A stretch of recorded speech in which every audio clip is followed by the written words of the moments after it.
Hello everyone, मेरा नाम है देव टेंगुल और आप सभी का स्वागत है हमारे YouTube channel the twin bros में। आज की इस वीडियो में हम colonialism and the countryside के मोस्ट इंपॉर्टेंट क्वेश्चंस को देखने वाले हैं। ये चैप्टर आधा कट चुका है टर्म 2 के लिए, इसलिए बहुत कम ही क्वेश्चन इसके देखने को मिलने वाले हैं हमें। मैंने आलसी बिल्कुल भी नहीं करी है, मैंने पूरा चैप्टर पढ़ा है, फिर जितने भी इंपॉर्टेंट क्वेश्चन थे सारे इसमें डाल दिए। तो कम क्वेश्चन है लेकिन दम वाले क्वेश्चन है, आपको मजा आ जाने वाला है। और इस वीडियो को अच्छे से अगर आप देखते हैं तो आपको किसी और सोर्स पे भटकने की जरूरत नहीं पड़ने वाली है। अगर आपने अभी तक हमारा एक्सप्लेनेशन वीडियो नहीं देखा है तो पहले वो देख लीजिए ताकि आपकी एनसीईआरटी अच्छे से कवर हो जाए, उसके बाद आप इसको कंटिन्यू कर सकते हैं। आई बटन में मैं उसका लिंक डाल दूंगा। उससे भी इंपॉर्टेंट बात, अगर आपने अभी तक हमारे नोट्स डाउनलोड नहीं किए तो फटाक से जाइए डिस्कॉर्ड सर्वर पे, हमारे टेलीग्राम सर्वर पे, दोनों जगह पे आपको फ्री ऑफ कॉस्ट हमारे नोट्स देखने को मिल जाएंगे। बहुत सारे सब्जेक्ट के आ चुके हैं, बहुत सारे हिस्ट्री के 2 चैप्टर भी डल चुके हैं, बाकी भी बहुत जल्दी डलने वाले हैं। तो फटाक से जाइए नोट्स डाउनलोड करिए। डिस्क्रिप्शन में आपको टेलीग्राम और डिस्कॉर्ड दोनों सर्वर का ही लिंक देखने को मिल जाएगा। सीधा हम बढ़ते हैं हमारी वीडियो में आगे। शॉर्ट आंसर टाइप क्वेश्चंस, तो सीधे हम देखते हैं question number 1। Explain how the East India Company subdued the authority of zamindars in Bengal during the 18th century. नीचे सेम ही क्वेश्चन है अलग फ्रेमिंग के साथ, तो उसको भी आप देख सकते हैं कैसे अलग अलग टाइप से इसी क्वेश्चन को पूछा जा सकता है। तो इसका हम सीधा आंसर देख लेते हैं। हमें यहाँ पे इस आंसर में लिखना है कि जमींदास की जो पावर थी उसको कैसे ब्रिटिशर्स ने धीरे धीरे करके खत्म किया था। पहले हमने छोटा सा इंट्रोडक्शन दे दिया कि जो जमींदास थे वो इंपॉर्टेंट तो थे ब्रिटिशर्स के लिए, लेकिन उनको रेगुलेट करना चाहते थे ब्रिटिशर्स, उनकी ऑटोनॉमी को खत्म करना चाहते थे।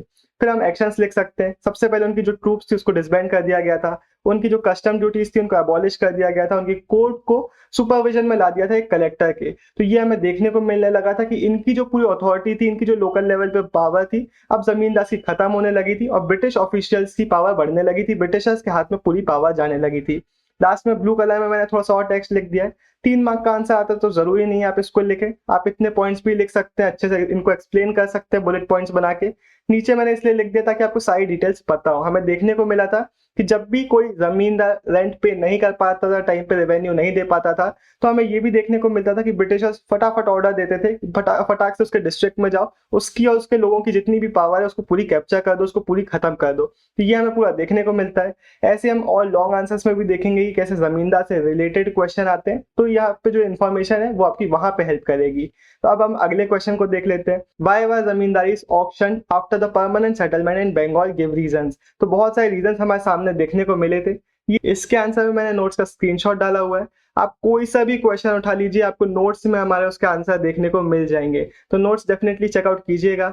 इसमें हमें सिंपल रीजंस लिखना है, तो ये आप इस तरीके से पॉइंट्स बना सकते हैं। पहला रीजन है कि रेवेन्यू डिमांड बहुत ज्यादा हाई थी, उसका एक्सप्लेनेशन नीचे दिया हुआ है भाई कि ब्रिटिशर्स का कहना था हम फ्यूचर में इसको बढ़ाने नहीं वाले, इसलिए थोड़ा सा हाई हमें सेट करना पड़ेगा। दूसरा रीजन है कि जब इसको लगाया गया था हमारे परमानेंट सेटलमेंट को, तब प्राइसेस डिप्रेस थी, जिसके कारण रियॉर्ड्स जमींदार को पे नहीं कर पाते थे और एट द एंड जमींदार इन ब्रिटिशर्स को पे नहीं कर पाते थे।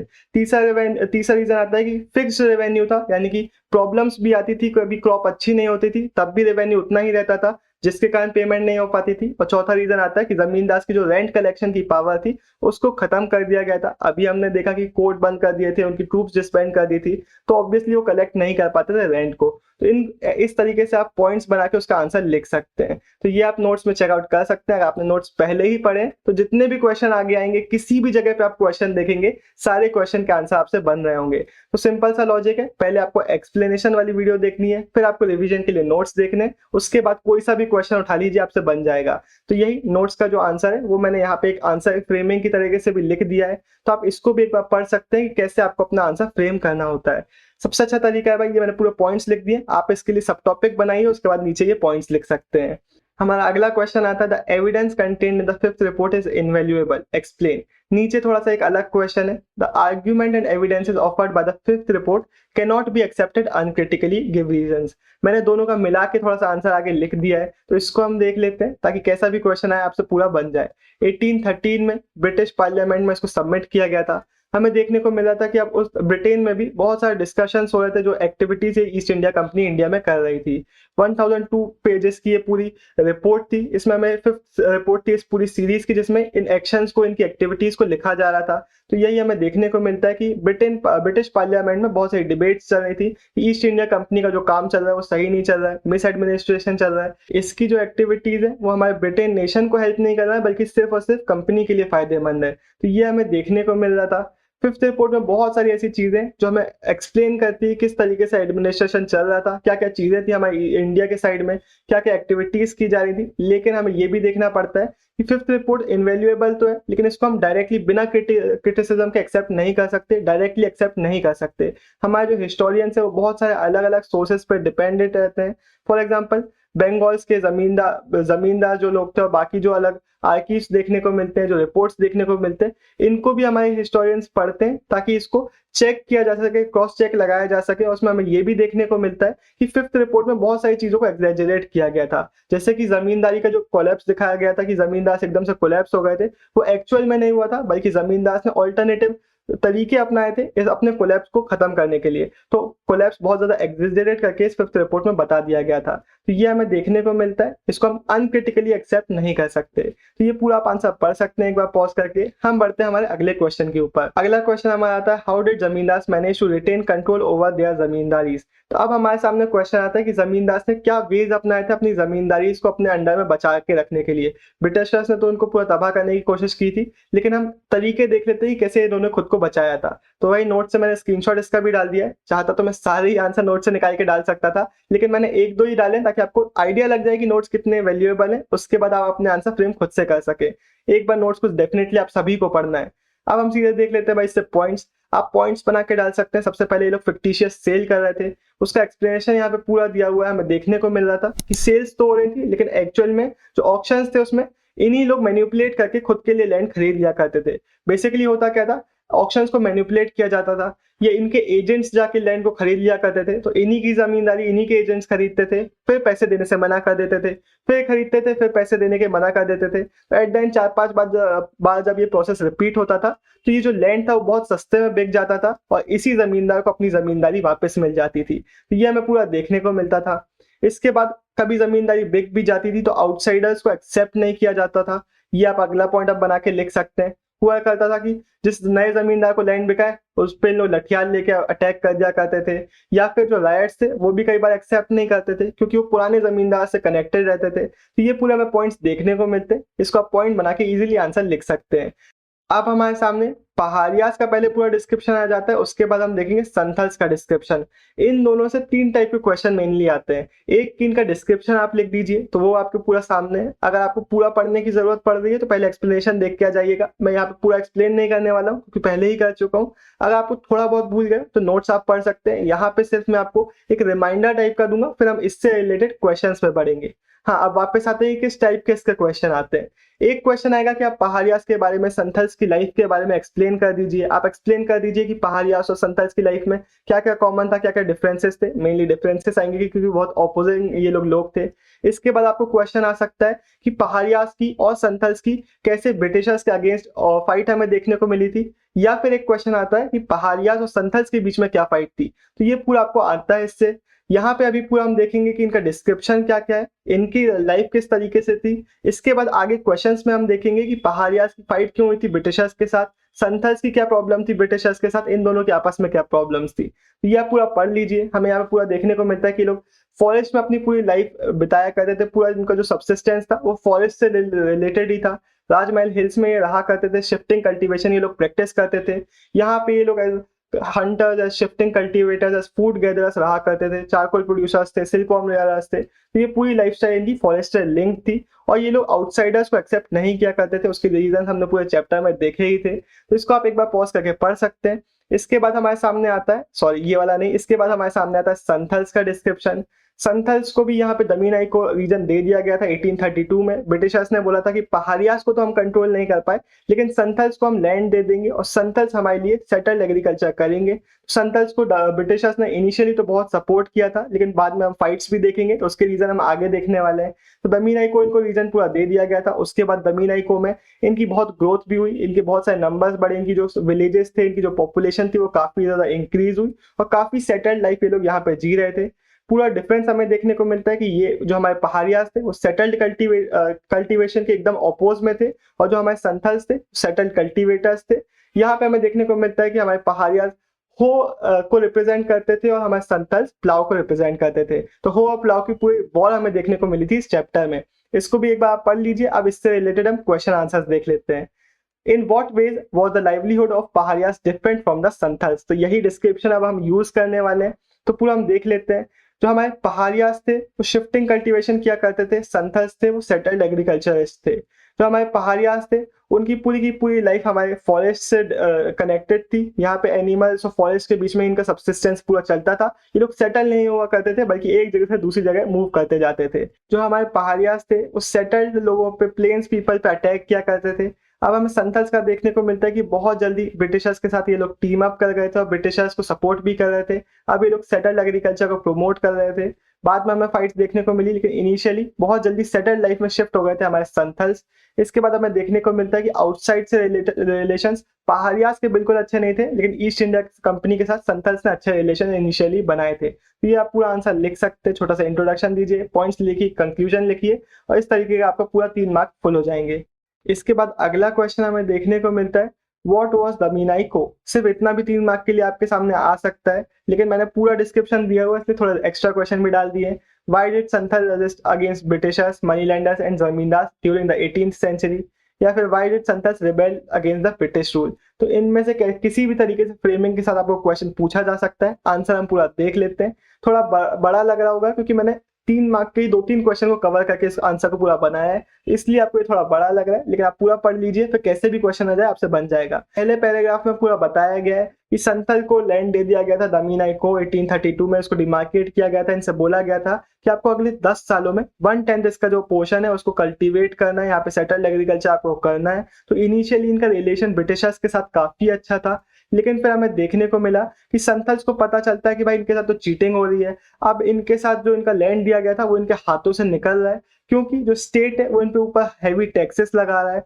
जो इनके मनी लैंडर्स है वो इनको बहुत ज्यादा हाई चार्ज कर रहे हैं किसी भी लोन पे इंटरेस्ट रेट। इनके पास जमींदार भी जो है वो जमीन एरिया पे अपना कैप्चर करने की कोशिश कर रहे हैं। तो पूरा इनको देखने को मिला कि जितनी भी अथॉरिटी में लोग थे वो सब अब इनको दबा रहे हैं। तो इनको रियलाइज हुआ भाई कि अब हमें अटैक करने की जरूरत है, अब हमें रिबेल करने की जरूरत है। तो वही हमें देखने को मिलता है कि धीरे से ये लोग रिबेल करते हैं अपनी अथॉरिटी के अगेंस्ट और फाइनली इनकी बात मानी जाती है। संथल परगना अलग से क्रिएट किया जाता है। तो ये हमें पूरा इनसे रिलेटेड डिटेल्स देखने को मिलती है। आप पॉज करिए, इस आंसर को पूरा पढ़ लीजिए, आपको पूरा एक याद आ जाएगा कि क्या क्या चीजें थी, क्या क्या डिटेल्स थी। मैंने आपको पूरा एक्सप्लेन कर दिया। हम सीधे बढ़ते हैं अगले क्वेश्चन के ऊपर। अब हमारा अगला क्वेश्चन आता है travels and service of Buchanan were the basis of development and progress for the British east India company, justify the statement by giving suitable examples.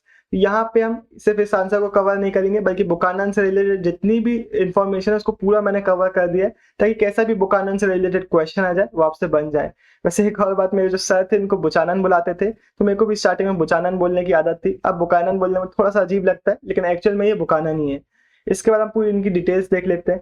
1794 में ये इंडिया आए, इन्होंने एज अ फिजिशियन सर्व किया, इन्होंने एज अ सर्जन सर्व किया। इसको आप पूरा पढ़ लीजिएगा। फिर हमें देखने को मिलता है कि ईस्ट इंडिया कंपनी के लिए पूरा काम कर रहे थे। खुद तो ट्रेवल करना बहुत पसंद करते थे, खुद तो ये अलग अलग चीजों को देखना, उनको ऑब्जर्व करना पसंद करते थे, लेकिन एट द एंड ये काम कंपनी के लिए ही कर रहे थे। इसलिए इनको जब भी कहीं जाते थे तो उनको सस्पिशन की नजरों से देखा जाता था, इनको हॉस्टाइल ट्रीट किया जाता था। इनके साथ पूरी इनकी टीम चलती थी, डॉट्समैन, सर्वेयर्स, पेलिंक्विन बेरर्स, कुलीज, इन सब की पूरी एक टीम चलती थी जो जहां जहां ये जाते थे इनके साथ चला करती थी। ऑब्वियसली क्योंकि ये लोग कंपनी के लिए काम कर रहे थे, कंपनी ही इनके पूरे जो ट्रेवल्स थे उनका खर्चा उठाती थी। तो एट द एंड हम ये बोल सकते हैं कि कंपनी के लिए मेनली काम कर रहे थे। इसके बाद हमें ये भी देखने को मिलता है कि किसी भी जगह पे इनको वैल्यू की कोई चीज मिलती थी जो कि कंपनी के लिए वैल्यूएबल है, उसको ये लोग रिकॉर्ड अच्छे से किया करते थे। किसी भी जगह पे इनको स्टोन्स मिलते थे, मिनरल्स मिलते थे, उसको रिकॉर्ड किया करते थे। किसी इंपॉर्टेंट साइट मिलती थी, आयरन ओर की, माइका, ग्रेनाइट, सॉल्ट, किसी भी चीज की इंपॉर्टेंट साइट मिलती थी जहाँ पे कोई इंपॉर्टेंट मिनरल या फिर इंपॉर्टेंट स्टोन या फिर इंपॉर्टेंट कमर्शियल वैल्यू की कोई चीज अवेलेबल है, तो उसको ये लोग अच्छे से रिकॉर्ड किया करते थे, उसको ऑब्जर्व और स्टडी किया करते थे। तो ये पूरा हमें देखने को मिलता था इसके बारे में। इसके बाद ये अलग अलग जगहों पे देखते थे किस सॉइल में कौन सी क्रॉप हम उगा सकते हैं, किसी भी जगह का कैसे हम डेवलपमेंट कर सकते हैं। ये इंडियंस को अच्छी नजरों से नहीं देखते थे। इनका कहना था ये लोग अनडेवलप्ड है, अनसिविलाइज्ड है, लेकिन ये अलग अलग तरीके देखते थे कि किसी जगह पे कैसे हम यहाँ पे ग्रोथ कर सकते हैं, डेवलपमेंट कर सकते हैं, मेनली ईस्ट इंडिया कंपनी की नजरों से। तो ये हमें इनके बारे में पूरी डिटेल्स देखने को मिल जाती है। इसको आप एक बार पॉज करके पूरा पढ़ लीजिए, आपको पूरी डिटेल्स याद हो जाएंगी। अब हम सीधे बढ़ते हैं हमारे लॉन्ग आंसर टाइप क्वेश्चंस पे। पहला लॉन्ग आंसर टाइप क्वेश्चन हमारा आता है, jotedars inevitably weakened zamindars in Bengal by the end of the 18th century, give argument to support the statement. तो हमें देखने को मिल रहा है कि अब जोतेदार से रिलेटेड हमें पूरा आंसर लिखना है कि जमींदार की पावर धीरे धीरे कम होने लगी थी और जोतेदार की बढ़ने लगी थी। तो अब हमें उसके लिए रीजंस लिखना है, तो वो पूरे हम यहाँ पे देख लेते हैं। तो स्टार्ट हम करते हैं इसके इंट्रोडक्शन के साथ। हमें देखने को मिला था कि जहां 18th सेंचुरी में जमींदार की पावर कम हो रही थी, वहीं जोतेदार की पावर बढ़ने लगी थी। अब इनके अंडर में काफी ज्यादा लैंड आने लगा था और काफी ज्यादा ये पावर को भी होल्ड कर रहे थे लोकल लेवल पे, स्पेशली विलेज लेवल पे। तो वही हम देखेंगे उसके रीजंस क्या क्या थे। अब पुआ कल्टीवेटर्स के ऊपर इनका काफी डोमिनेंस था। इनकी जो फील्ड हुआ करती थी, लैंड हुआ करता था इनके अंडर में, मेनली शेयर क्रॉपर्स उसमें काम किया करते थे, जो कि खुद का सामान लेके आते थे और इनके अंडर में काम करके कुछ शेयर इनको दिया करते थे। अब ये जो हमारे जोतेदार थे वो जमींदार से ज्यादा पावरफुल होते चले जा रहे थे, स्पेशली विलेजेस में। उसके रीजन ये थे कि जहां जमींदार अर्बन एरियाज में स्टेब्लिश थे, वहीं जोतेदार इन्हीं के बीच में रहा करते थे और डायरेक्ट कंट्रोल इनके ऊपर किया करते थे। मनी लेंडिंग का ये काम करते थे, ट्रेडिंग में इन लोग इन्वेस्टेड थे। तो इस तरीके से लोकल लेवल पे ये काफी ज्यादा पावरफुल फिगर्स बनते जा रहे थे। यही हमें देखने को मिलने लगा था। तो इसके बाद ये लोग जमींदार को भी काफी परेशान भी किया करते थे। जब जमींदार के ऑफिसर रेंट कलेक्शन के लिए जाते थे तो ये लोग सभी लोगों को इन्फ्लुएंस करते थे, सभी राइट्स को, कि आपको पैसे नहीं देना है। तो ये भी हमें देखने को मिलता था। तो जमींदार को काफी सफर करना पड़ता था इन हमारे जोतेदार के कारण। तो अब जोतेदार की पावर धीरे धीरे बढ़ने लगी थी। जमींदार के जब लैंड बिका करते थे तो कई बार देखने को मिलता था कि जोतेदार ही ऑक्शन में लैंड को खरीद रहे होते थे। तो ये पूरा हमें देखने को मिलता है। हमें देखने को मिला कि जमींदार की जो अथॉरिटी थी वो धीरे धीरे कम होने लगी थी और जोतेदार बहुत ज्यादा राइज कर रहे थे हमारे रूरल लेवल पे। अब हम अगला क्वेश्चन देखते हैं। Critically examine the policies adopted by the Britishers to control Paharias. तो हमने पहले पहाड़ियास का पूरा डिस्क्रिप्शन देख लिया है। अब हम देखेंगे पहाड़ियास और ब्रिटिशर्स के बीच में क्या प्रॉब्लम थी। तो ब्रिटिशर्स की हमें जो पूरी पॉलिसीज थी पहाड़ियास को कंट्रोल करने के लिए, वो हम पहले देख लेते हैं। 1770s में इन्होंने इनको मारना चालू किया था, बहुत ब्रूटल पॉलिसी इनकी थी। फिर 1780s में ऑगस्टस क्लीवलैंड पैसिफिकेशन की पॉलिसीज लेके आए थे। आप बेसिकली बोल रहे थे कि आपको हम अलाउंस दे देंगे आपके चीफ को, आप अपने लोगों को कंट्रोल करो। लेकिन ये भी बिल्कुल सही तरीका नहीं था। जो हमारे पहाड़ियास थे बहुत ज्यादा सफर कर रहे थे इनके अगेंस्ट, इसको एक्सेप्ट नहीं कर रहे थे पहाड़ियास, क्योंकि अगर कोई चीफ एक्सेप्ट कर भी लेता था तो उसको इस तरीके से देखा जाता था कि अब वो ईस्ट इंडिया कंपनी का एक वर्कर बन चुका है, इसलिए उसकी जो अथॉरिटी थी वो चली जाती थी। तो यही हमें देखने को मिलता था कि पहाड़ियास इस चीज को एक्सेप्ट नहीं कर रहे थे। एट द एंड इनको और डीप जाना पड़ा हिल्स के अंदर, तो इनको बहुत ज्यादा अपनी लाइफ स्टाइल को चेंज करना पड़ा था और इनका जो लाइवलीहुड था बहुत ज्यादा सफर कर रहा था ईस्ट इंडिया कंपनी के एक्शंस के कारण। एट द एंड हमें यही देखने को मिला कि ब्रिटिशर्स ने संथल्स के साथ पार्टनरशिप कर ली थी, संथल्स को लैंड देना चालू कर दिया था और जो इनका लैंड था, हमारे पहाड़ियास का जो लैंड था, अब संथल्स के पास चला गया था और पहाड़ियास के पास बहुत खराब क्वालिटी का नॉन फर्टाइल लैंड बचा था। तो ये पूरा हमें देखने को मिलता है कि ब्रिटिशर्स ने क्या क्या चीजें की थी हमारे पहाड़ियास के साथ। अब हम अगला क्वेश्चन देखते हैं। यहाँ पे हम देखेंगे द बैटल बिटवीन द हो and plough was a long one, substantiate with the statement with the reference to the Santhals and Paharias of the Rajmahal Hills during the 18th century। तो वही जो पॉइंट्स हमने पहले देखे थे, अब उनको हमें आंसर की तरफ फ्रेम करके लिखना है। इसमें कुछ भी नहीं है, मैं थोड़ा आपको एक्सप्लेन कर देता हूँ, बाकी आप पॉज करके लिख दीजिएगा। तो पहले आप पहाड़ियास को एक्सप्लेन करेंगे कि उनकी लाइफस्टाइल किस तरीके की थी, उसके बाद आप संथल्स को एक्सप्लेन करेंगे तो आपको समझ में आ जाएगा पूरा। शिफ्टिंग कल्टीवेशन ये लोग क्या करते थे, राजमहल हिल्स में ये लोग रहते थे, फॉरेस्ट में पूरा डिपेंडेंट थे। ईस्ट इंडिया कंपनी ने इनके साथ बहुत ब्रूटल पॉलिसीज अपनाई थी, फिर पैसिफिकेशन का तरीका किया था, लेकिन पहाड़ियास ने इसको एक्सेप्ट नहीं किया। वही पूरा हमने पूरा डिस्क्रिप्शन की अभी ही बात करी। एट द एंड हुआ ये था कि जो पहाड़ियास थे वो अपने राजमहल हिल्स में बहुत डीप चले गए थे। पहाड़ियास अपोज किया करते थे किसी भी आउटसाइडर को, लेकिन संथल्स को इनके लैंड में डाल दिया गया था। तो यही हमें देखने को मिला था कि सबसे बड़ी प्रॉब्लम थी पहाड़ियास, संथल्स और हमारे ईस्ट इंडिया कंपनी के बीच में। संथल्स अब एक नई प्रॉब्लम बन के आ गए थे इन पहाड़ियास के सामने। संथल्स पूरे एरिया में घुसते चले जा रहे थे, सेटल्ड एग्रीकल्चर को प्रमोट कर रहे थे, जो कि हमारी हो एग्रीकल्चर वालों के लिए बहुत बड़ी प्रॉब्लम बन गई थी। तो यही हमें पूरे फाइट देखने को मिलती है हो वर्सेस प्लाउ की, जो कि पूरी हमने इस चैप्टर में बात करी है। अब यहाँ पे हमने पॉइंट्स में उसको लिख दिया है। इसी के साथ हमने जितने भी क्वेश्चंस की बात करी, पहाड़ियास और संथल से रिलेटेड 3 टाइप के जो क्वेश्चन थे, कि इनका डिस्क्रिप्शन हो गया, इनके आपस की प्रॉब्लम अभी हमने देख ली, इनके साथ ब्रिटिशर्स की इनकी प्रॉब्लम सब हमने डिस्कस कर लिया है। जमींदार से रिलेटेड प्रॉब्लम्स थी, जो जमींदार और हमारे जोतेदार से रिलेटेड क्वेश्चन थे, जो 5th रिपोर्ट से रिलेटेड क्वेश्चन थे, सभी टॉपिक्स हमने कवर कर लिए हैं। तो आपके सारे टॉपिक्स क्लियर हो गए होंगे। अब हम सीधे कुछ सेल्फ असेसमेंट के लिए क्वेश्चंस को देख लेते हैं। सेल्फ असेसमेंट में मैंने जो क्वेश्चंस डाले उनको आप खुद से प्रैक्टिस करके देखिए। अगर ऐसा कोई टॉपिक आ जाता है जो आपको याद नहीं आ रहा है तो आप हमारे नोट्स देख सकते हैं। नोट्स तो आपको डाउनलोड करना ही है, उनकी बहुत हेल्प मिलेगी आपको रिवीजन करने के लिए। और कोई ऐसा टॉपिक आता है जो आपने पढ़ा ही नहीं है या फिर बिल्कुल भी समझ में ही नहीं आया तो आपको एक्सप्लेनेशन वीडियो में भी टाइम स्टैम्प देखने को मिल जाएंगे, तो सीधे टाइम स्टैम्प से जाके उस पार्ट को भी आप देख सकते हैं। सीधे हम असेसमेंट वाले क्वेश्चन देख लेते हैं, सेल्फ असेसमेंट वाले। सबसे पहला क्वेश्चन है कि पहाड़ियाज के लैंड में ब्रिटिशर्स क्यों सेटल्ड एग्रीकल्चर को प्रमोट करना चाहते थे। इससे रिलेटेड मैंने वीडियो में कोई क्वेश्चन नहीं डाला था क्योंकि मैं आपको ये क्वेश्चन देना चाहता था। बहुत सिंपल सा क्वेश्चन है, मैं आपको थोड़ा सा एक्सप्लेन कर देता हूँ, आप खुद से इसको सोच के देखिएगा। रीजन ये थे कि वो लोग पहाड़ियाज को कंट्रोल नहीं कर पा रहे थे। सेटल्ड एग्रीकल्चर बढ़ेगा तो उनका जो रेवेन्यू था वो ज्यादा प्रमोट होगा। ये कुछ रीजन थे कि पहाड़ियाज के लैंड में सेटल्ड एग्रीकल्चर ये लोग क्यों करना चाहते थे। पहाड़ियाज को ये लोग नहीं मैनिपुलेट कर पाए थे, इसलिए संतल्स की तरफ ये लोग चले गए थे। आप इस पूरे अगर आपने चैप्टर को अच्छे से पढ़ा है तो आपसे इजीली ये आंसर बन जाएगा। फिर हमें सिंपल से कुछ क्वेश्चंस देखने को मिलते हैं। जोतेदार से रिलेटेड एक क्वेश्चन है, दमीना इको से रिलेटेड क्वेश्चन है, हमारा जोतेदार से रिलेटेड एक और क्वेश्चन है, ये हमने देख ही लिया है, तो आप खुद से इसको करने की कोशिश कर सकते हैं। इसी के साथ ये वीडियो खत्म होती है। अगर आपको अच्छी लगी तो कमेंट तो बनता है यार, और वीडियो को आप शेयर नहीं कर रहे हैं, वीडियो को शेयर करिए, अपने दोस्तों तक भेजिए ताकि हमें भी अच्छा लगे, हमारा चैनल भी प्रमोट हो, सबकी ग्रोथ हो। इसी के साथ बाय बाय, साइनिंग ऑफ, अब फिर से मिलेंगे।